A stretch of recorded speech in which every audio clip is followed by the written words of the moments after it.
Base dah siap. Sekarang kita akan pasang roda dia. Roda ada 4 untuk setiap base. So, kita akan pasang satu-satu untuk bagi dia boleh senang bergerak. Okay, let's go.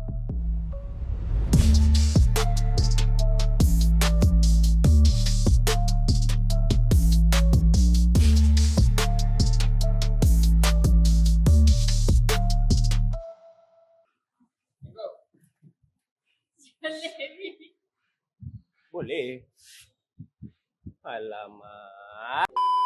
Right, so jom buat dinding. For the meantime, kayu kocai ni kena potong dia 6 kaki semua.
Tadi tu aku kata 7 kaki kan.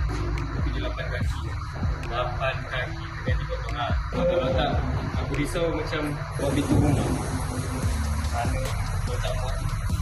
Tak, jalannya. Stay tune.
Okay guys, wall dah siap. Daripada atas ni 8 kaki, dia akan turun ke 6 kaki, dia akan pergi ke sana, pergi ke sini. Wall dah siap. Next kita nak pasang track yang hari tu ke dalam ruangan wall ni. Alright, so stay tune. Thank you to our sponsor Setia Wagon. Jangan lupa like, comment dan subscribe.